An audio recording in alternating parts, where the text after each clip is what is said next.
Captain James Turner floated in the International Space Station's observation module, his eyes fixed on Jupiter through the high-powered telescope. After 15 years in space, he thought he had seen everything. He was wrong. The space near Jupiter's largest moon, Ganymede, began to ripple like water disturbed by a stone. A massive shape emerged from what looked like a tear in space itself. Turner blinked hard, making sure his eyes weren't playing tricks on him. The object was darker than the space around it, and it was huge, at least 3 miles long. "Houston, ISS, we have something you need to see," Turner said, his voice steady despite his racing heart. He quickly adjusted the station's main cameras toward the anomaly. Back on Earth, in NASA's mission control, dozens of coffee cups crashed to the floor as the feed appeared on the main screen. The room fell silent. Director Robert Wilson grabbed his secure phone, his hands shaking as he dialed the president's emergency line. Within an hour, every major observatory on Earth had their instruments pointed toward Jupiter. Military satellites quietly changed their positions. In underground bunkers across the globe, generals stared at their screens, watching as the unknown vessel made its way past Jupiter's orbit. The ship, there was no doubt now that it was a ship, moved with impossible grace for its size.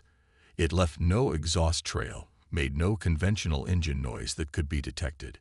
It simply moved, as if space itself was its servant rather than an obstacle. Dr. Anna Miller, head of NASA's Extraterrestrial Intelligence Division, sat in her office analyzing the data streaming in. "The energy readings are off the charts," she muttered to her assistant. "But there's something odd about them. These patterns, they're familiar somehow." The alien vessel took position near Mars, launching smaller craft that began systematic scanning operations. Their technology was advanced, but not as alien as everyone had expected. In fact, some of the energy signatures matched theoretical models that Earth scientists had been working on in secret for decades. Inside the Pentagon's war room, General David Thompson watched the real-time feed with growing concern. "They're being obvious about it," he said to his staff. "They want us to see them scanning us." He picked up his secure tablet, sending a coded message to certain facilities whose existence was known to less than a dozen people on Earth. The alien ship scans were thorough but showed a peculiar focus. They seemed particularly interested in Earth's power plants, especially the experimental fusion facility in Nevada. They paid special attention to the quantum computing research centers scattered across the globe, and their probes lingered over certain mountains and deep ocean areas where, officially, nothing existed. Captain Turner, still watching from the ISS, noticed something else.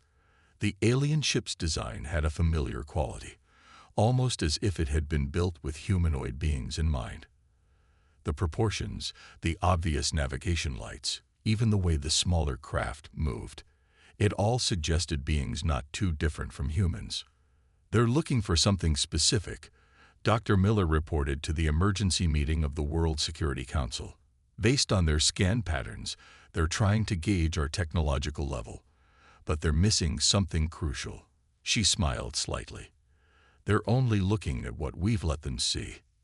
The truth was, humanity had been preparing for this moment for over a century. What had started as science fiction had evolved into serious scientific research. The world's governments, despite their differences, had maintained one common secret: humanity's real technological capabilities. As the alien ship settled into orbit around Mars, Earth's leaders faced a critical decision.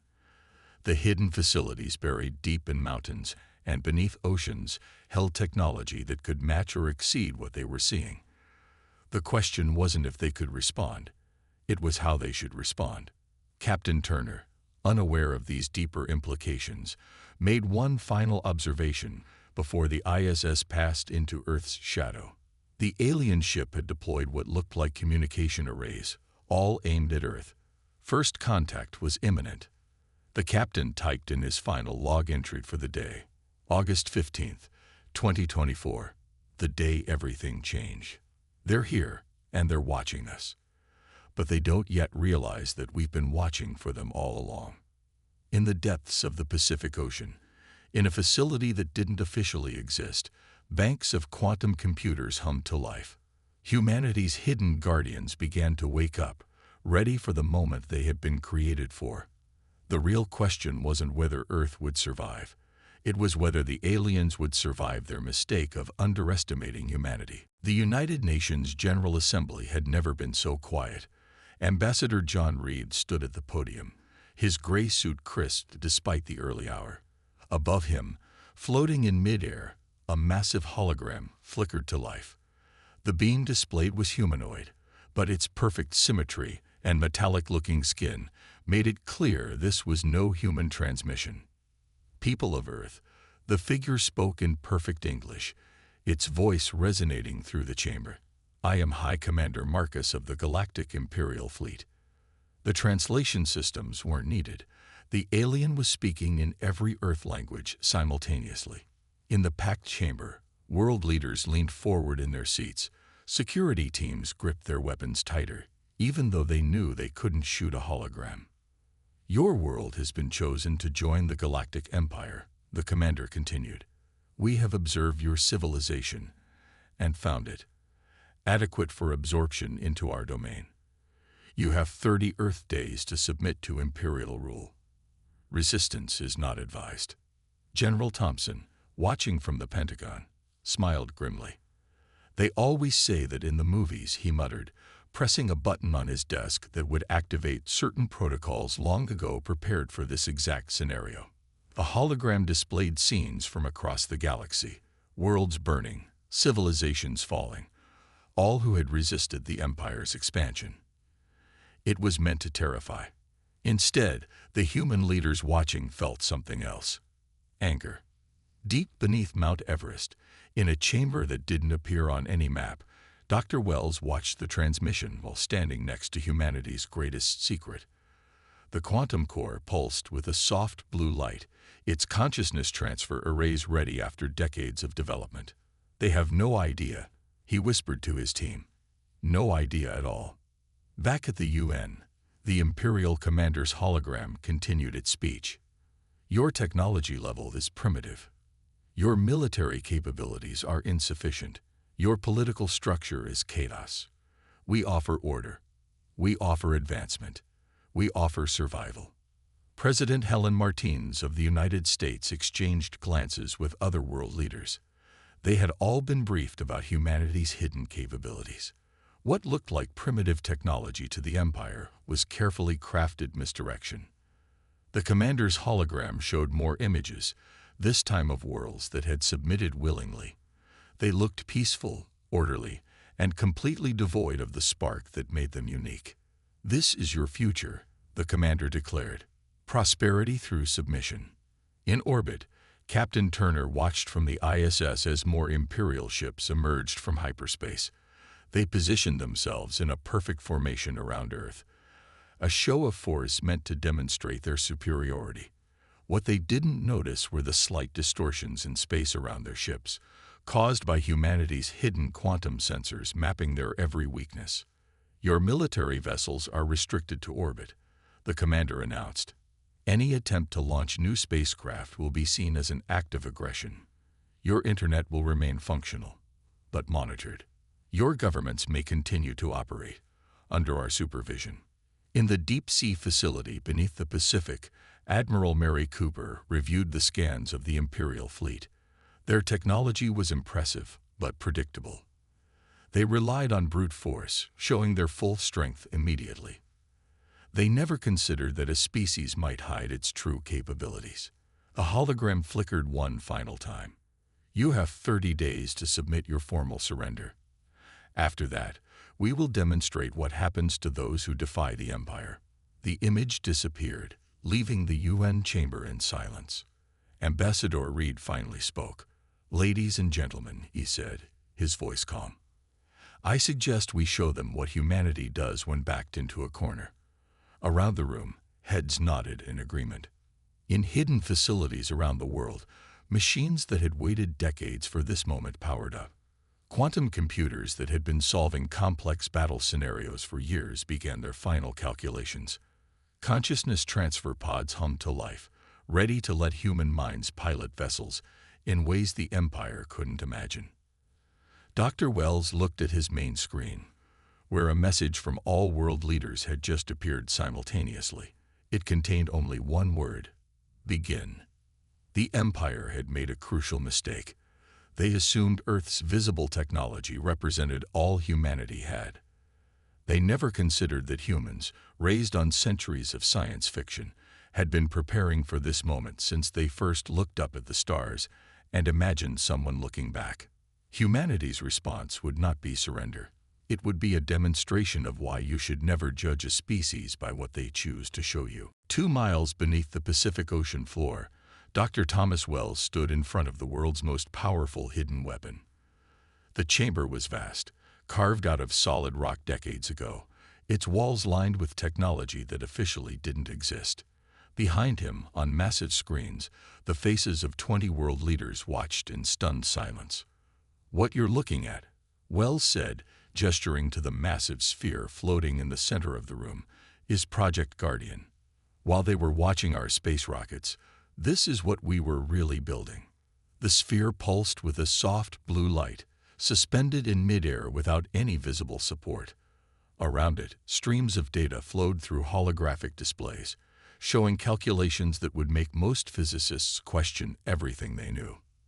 30 years ago, Wells continued, we discovered something in the quantum realm, a way to bend not just space, but time itself. Every major nation pooled their resources in secret, creating this facility and others like it around the world. In the White House Situation Room, President Martinez leaned forward. "And you're certain it works, Doctor?" Wells smiled. "We've been testing it for years. Remember that unexplained 3-minute global satellite blackout in 2019? That was us creating a localized time bubble around Earth. The Empire's sensors are good, but they can't detect what we've built because they're not looking for anything like it." Deep beneath Mount Everest, another facility hummed to life.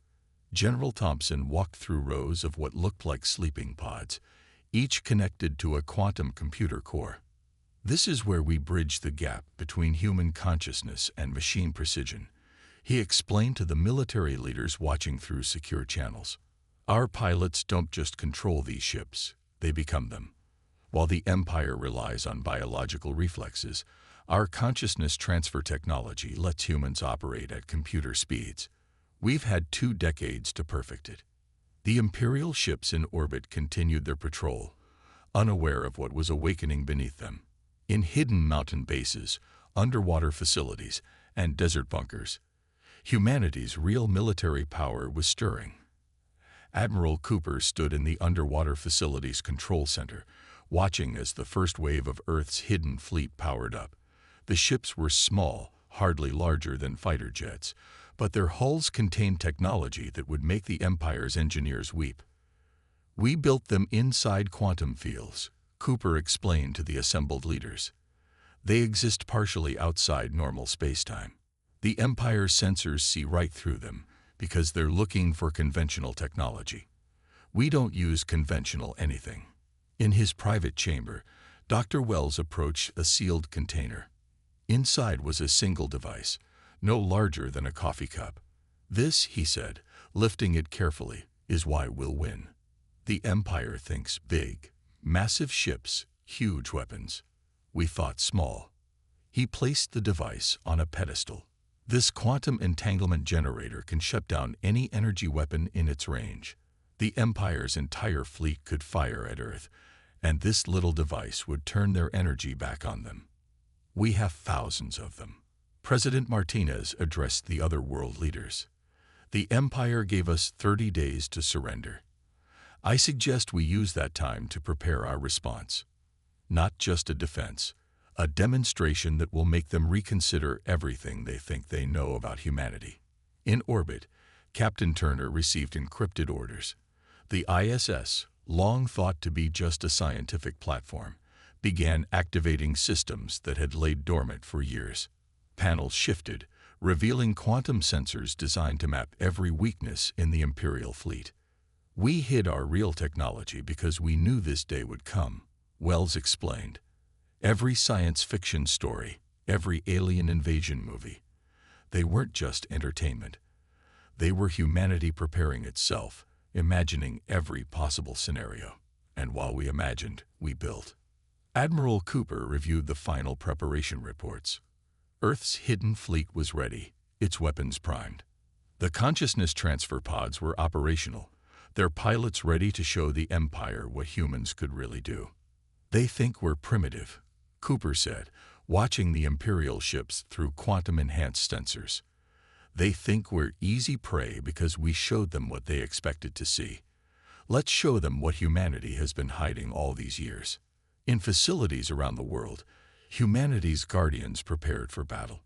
The Empire had come expecting to find a primitive world ready for conquest. Instead, they had walked into a trap centuries in the making. Earth was ready not just to fight, but to win. Admiral Mary Cooper stood on the bridge of the Hidden Fleet's flagship, a vessel that until today had never seen the light of day.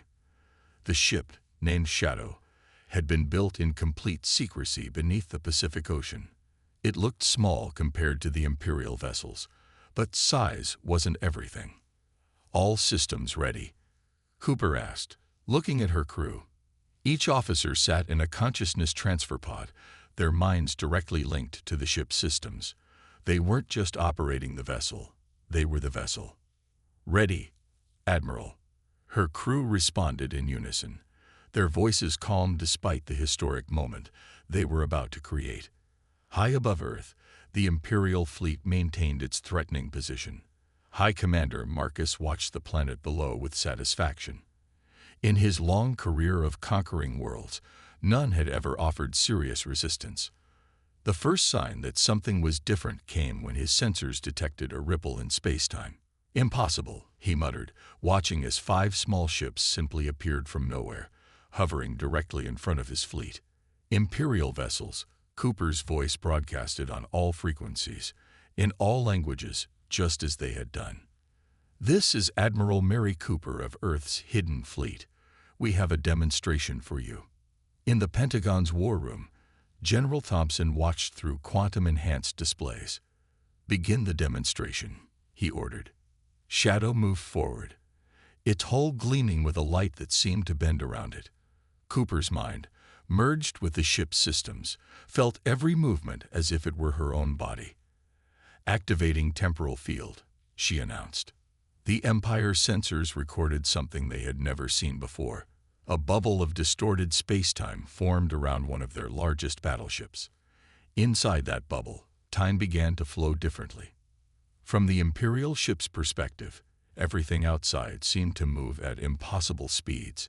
A second for them became an hour for the rest of the universe. When the field dissolved 30 seconds later, they had experienced what felt like a full day. "That," Cooper's voice echoed through space, "was just one of our smaller devices.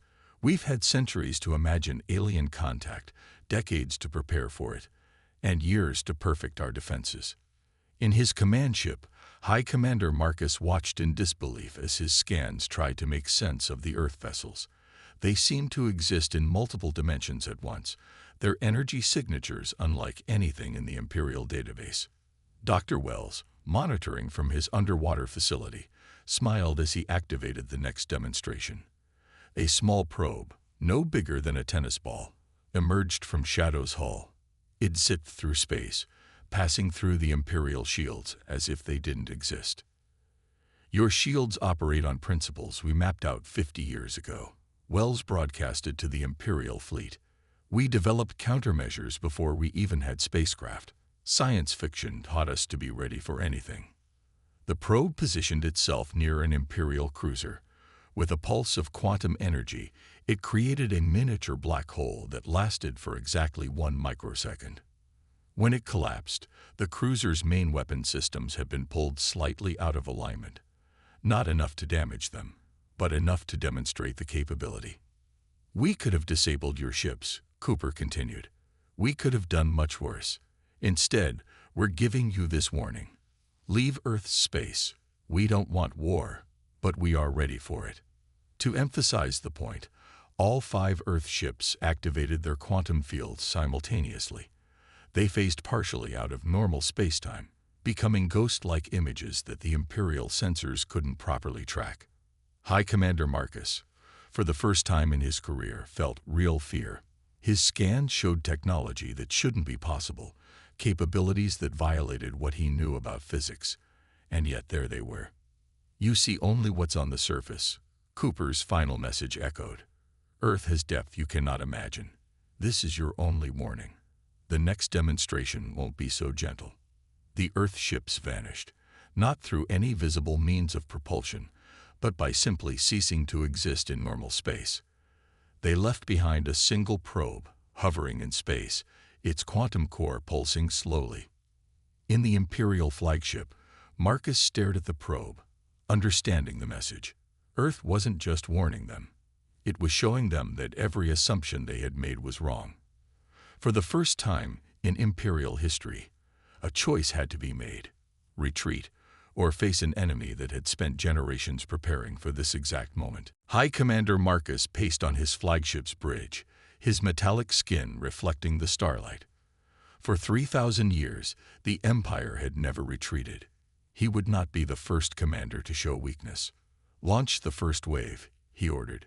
"Show these humans what real power looks like." 500 Imperial warships emerged from hyperspace, their massive forms blocking out the stars. Each one was bigger than Earth's largest cities, armed with weapons that had destroyed civilizations. In the underwater command center, Admiral Cooper watched the Imperial fleet's arrival with calm eyes. "They took the bait," she said to her staff. "They're doing exactly what we expected." Dr. Wells stood at his quantum control station, monitoring the invisible web of quantum entanglement fields Earth had secretly woven through space. "The Empire thinks size and numbers win wars," he said. "They never learn that sometimes the smallest trap is the deadliest." The Imperial ships moved into attack formation, their energy weapons powered up, creating a light show visible from Earth's surface. Citizens looked up at the night sky, seeing what looked like new stars appearing. "Final warning, Earth," High Commander Marcus broadcasted. "Submit, or watch your world burn." President Martinez sat in the White House bunker, surrounded by military advisors. "Send our response," she ordered. A single message returned to the Imperial fleet: "Look behind you." The Imperial sensors suddenly detected Earth ships appearing from nowhere. Not dozens, but thousands. They had been there all along, hidden in artificial pockets of quantum spacetime. "Impossible," Marcus whispered. His scans showed technology that shouldn't exist, energy readings that defied Imperial science. The Empire fired their first shot, a massive energy beam that could have split a continent. It hit Earth's invisible defensive field, and something strange happened. The energy didn't dissipate or explode. It simply reversed. "The quantum mirror defense," Dr. Wells explained to the watching world leaders. "Everything they fire at us becomes our weapon." The Imperial beam turned back on itself, amplified by Earth's quantum field. 3 Empire ships vanished in an instant, destroyed by their own weapon. Marcus ordered a full attack. 1,000 energy beams shot toward Earth simultaneously. The planet's quantum field lit up like a second sun as each beam turned back, creating a web of destruction among the Imperial fleet. In orbit, Captain Turner watched from the ISS as the Empire learned its first lesson about humanity. "We didn't build bigger guns," he said to his crew. "We built smarter ones." The Imperial ships tried to retreat, but found themselves trapped. Earth's quantum web had created a space-time bubble around them. They could move, but they couldn't escape. "Do you understand yet?" Admiral Cooper's voice reached every Imperial ship, every science fiction story we wrote, every invasion we imagined. They were practiced for this moment. "We built our defenses based on fighting enemies far worse than you." The Empire launched their automated drones next, millions of them. They swarmed toward Earth like angry insects, only to freeze in mid-flight. Earth's consciousness-transferred pilots took control, turning the drones back against their makers. High Commander Marcus watched in horror as his first wave of ships fell into chaos. Their own weapons turned against them, their drones compromised, their technology failing against defenses they couldn't understand. "This is only the beginning," Cooper broadcast. "You have one more chance to retreat. After that, we stop being gentle." In his command ship, Marcus felt something he had never experienced before: doubt. The Empire had conquered 1,000 worlds, but none of them had been like Earth. None of them had spent centuries preparing, hiding their true strength, waiting for this moment. Dr. Wells monitored the quantum readings as the Imperial fleet struggled against their own weaponry. "They still don't understand," he said. "We never wanted to match their technology. We wanted to transcend it." The first battle for Earth lasted less than 10 minutes. When it ended, a third of the Imperial attack fleet had been destroyed, not by Earth's weapons, but by their own power turned against them. The remaining Imperial ships hung in space, their crews watching in stunned silence as their impossible weapons proved useless against a world that had spent generations preparing for this exact moment. The Imperial High Command gathered in their emergency chamber, billions of miles from Earth. 12 commanders sat around a circular table, their metallic faces reflecting the holographic display of their recent defeat. "Send everything," the Supreme Leader ordered. "Every ship, every weapon. End this now." On Earth, Dr. Wells watched through quantum sensors as the Empire's entire fleet assembled. 10,000 ships, each one massive enough to cast shadows on planets. They filled space like a metal storm, stretching from Mars to Venus. "They're doing it," Wells said to Admiral Cooper. "They're committing their whole fleet, just as the simulations predicted." In the consciousness transfer pods, Earth's pilots connected their minds directly to their ships. They felt the quantum engines as if they were their own hearts beating. Each pilot could think and react at computer speeds, their human creativity enhanced by machine precision. "Begin Operation Endgame," President Martinez commanded from the underground bunker. The first phase started quietly. Earth's hidden ships appeared throughout the Imperial fleet, but instead of attacking, they simply waited. The Empire, expecting another defensive battle, charged their weapons. "Now," Cooper ordered. Earth's ships released millions of tiny probes, each one smaller than a marble. The probes slipped through Imperial shields, their quantum cores pulsing with strange energy. "What are they doing?" the Supreme Leader demanded, watching through long-range sensors. Dr. Wells pressed a single button on his control panel. Every probe activated simultaneously. They didn't explode or attack. They simply created tiny pockets of altered space-time around key systems in each Imperial ship. The Empire's mighty weapons tried to fire, but their energy beams curved in impossible ways, trapped in localized time distortions. Their engines struggled against microscopic gravity fields that moved them in directions they didn't intend. "Phase 2, Cooper commanded. Earth's consciousness-transferred pilots sprang into action. Their ships moved in ways that violated normal physics, appearing in multiple places at once, existing partially in and out of normal space-time. The Imperial fleet, for the first time in its history, faced an enemy they couldn't target. Every time they tried to lock weapons, the Earth ships would shift partially out of reality, becoming ghost-like images that sensors couldn't track. "Enough games," the Supreme Leader growled. "Launch the planet killers." The Empire's ultimate weapons emerged from hyperspace, 3 moon-sized ships that could crack planets. They powered up their main guns, preparing to destroy Earth itself. Dr. Wells smiled. "Ready, Admiral." Cooper nodded. "Show them what humanity has been hiding all along." Wells activated humanity's greatest secret, the gravity manipulation drive. A small device, no larger than a car, detached from shadow and moved into position. "Imperial fleet," Cooper broadcast. "Watch carefully.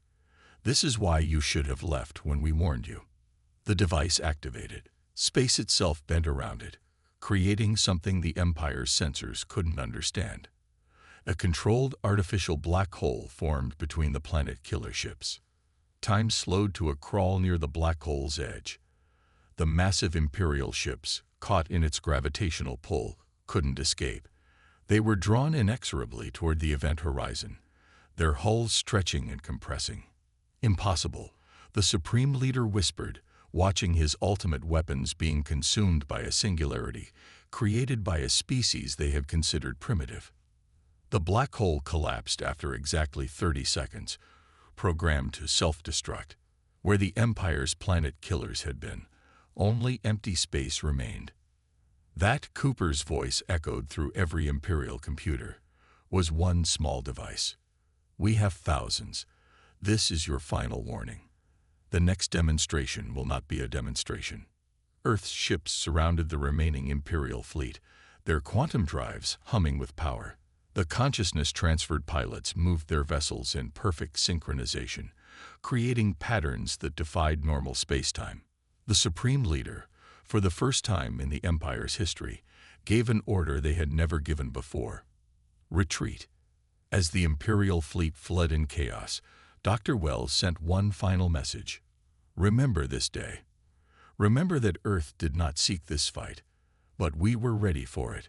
Remember that size and numbers mean nothing against preparation and innovation. Remember that we held back, this time. The Empire's mighty fleet vanished into hyperspace, leaving behind only floating debris as evidence of humanity's victory.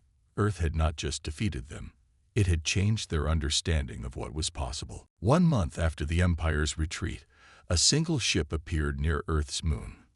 Unlike the previous Imperial vessels, this one was small, clearly designed for diplomacy rather than war. Its white hull gleamed in the sunlight, carrying no visible weapons. In the underwater command center, Dr. Wells studied the quantum scans of the vessel.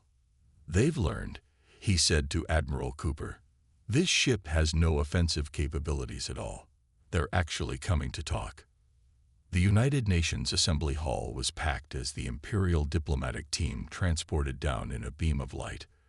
The Supreme Leader himself had come, his metallic skin now dulled to a less aggressive shade, his posture more humble than commanding. People of Earth, he began, his voice softer than before. We come seeking not your submission, but your wisdom. President Martinez sat at the main table, flanked by world leaders and military commanders. Behind them, holographic displays showed Earth's hidden fleet, no longer concealed. The ships hovered in formation, their quantum drives creating patterns in space that still confused Imperial sensors. For 10,000 years, the Supreme Leader continued. The Empire grew through force. We believed bigger ships, stronger weapons, and larger numbers meant superiority. You have shown us how wrong we were. Captain Turner, watching from the ISS, smiled as he recalled how Earth's smaller ships had danced through the Imperial fleet like ghosts, using technology that made size and numbers meaningless. We do not come to surrender, the Supreme Leader clarified. We come to learn, to understand, and perhaps to offer something in return. Dr. Wells stepped forward, carrying a small quantum device. Your empire spans galaxies, he said. You have resources we can only imagine, but you stopped innovating. You stopped thinking differently. You forgot the most important lesson humanity learned from our stories. The future never looks like the past. The Supreme Leader nodded. We build bigger versions of the same weapons. You built entirely new kinds of weapons. We tried to master space and time. You learned to step outside them. In mountain bases and underwater facilities around the world, humanity's hidden technology continued to evolve. The quantum computers calculated new possibilities, the consciousness transfer pods improved their connections, and the artificial black hole generators became even more precise. We offer an alliance, the Supreme Leader proposed. Not as rulers and subjects, but as equals. Perhaps even as students. Admiral Cooper, standing near the back of the hall, remembered how the Imperial fleet had arrived to demanding submission. Now they stood before humanity asking to learn. The irony wasn't lost on anyone. "Your empire has reach and resources," President Martinez replied. "We have innovation and imagination.